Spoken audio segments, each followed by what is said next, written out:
Imagina só um armazém totalmente caótico. Agora, imagina ter em mãos a planta baixa exata para transformar esse caos em controle absoluto. É sobre isso que a gente vai falar hoje. Vamos desvendar a ferramenta que faz essa mágica acontecer, transformando o profissional de logística em um verdadeiro arquiteto de soluções. A grande pergunta é essa, né? Quando a gente se depara com baixa produtividade, fluxos todos bagunçados, custos subindo, por onde é que se começa? A resposta está em mudar a forma de pensar, não como um operador do dia a dia, mas sim como um arquiteto de soluções. Beleza, teoria é ótimo, mas vamos combinar que a prática é bem mais interessante.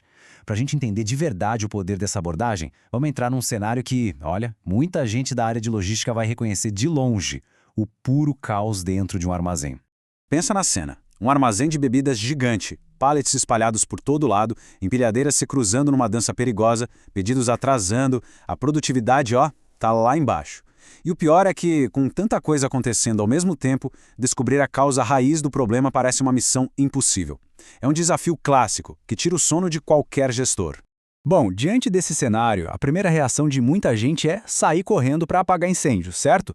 Mas é exatamente aqui que o verdadeiro tecnólogo em logística se destaca. O papel dele não é só ficar gerenciando a rotina, mas sim ter a capacidade de projetar o futuro daquela operação.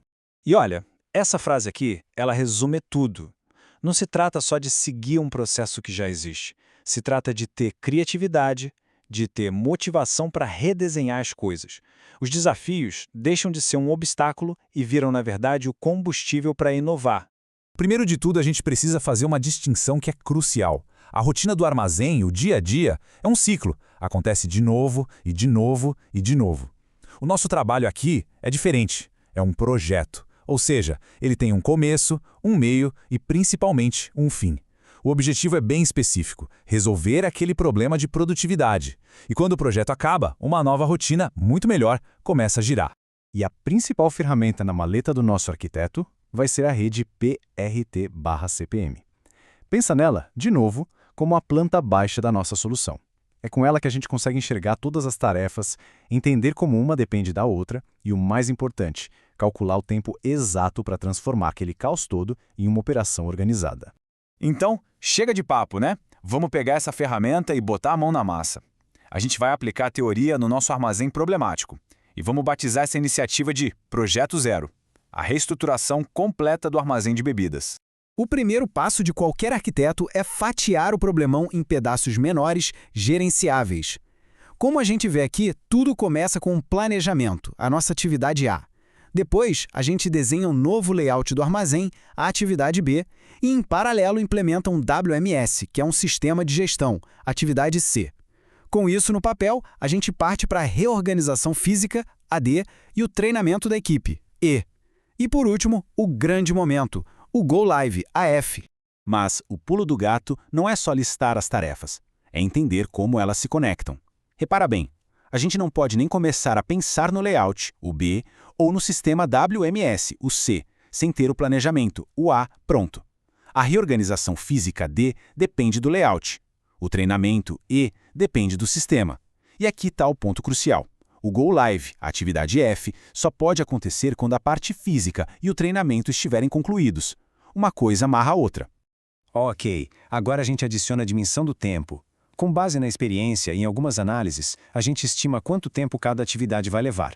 Planejar, 2 dias. A implementação do sistema é a mais demorada, 10 dias. E assim por diante. São esses números que vão formar a base de todo o nosso cronograma.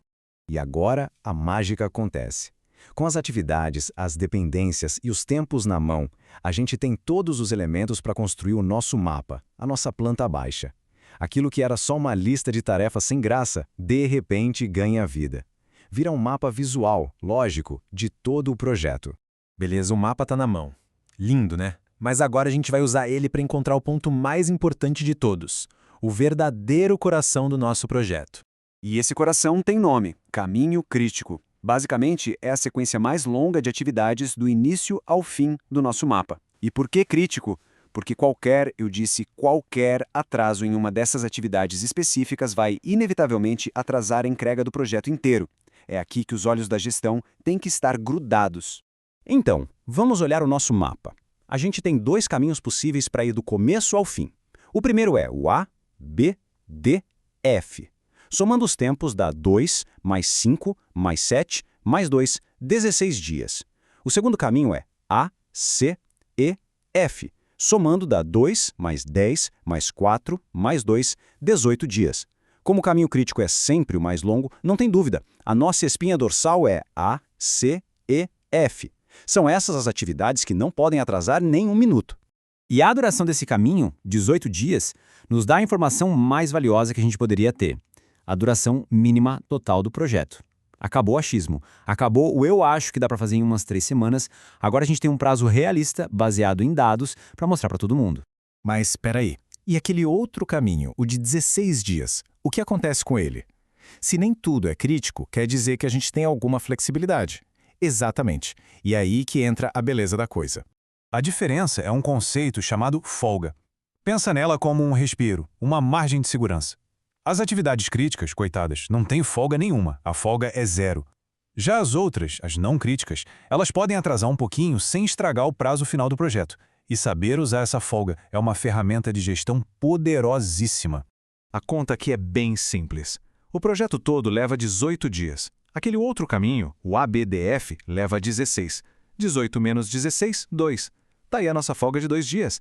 Isso significa que as atividades de desenhar o layout e de reorganizar as prateleiras podem atrasar juntas até 2 dias. Se a equipe da montagem atrasar um dia, por exemplo, sem pânico, a gente ainda está no prazo. Isso dá um poder de manobra gigantesco.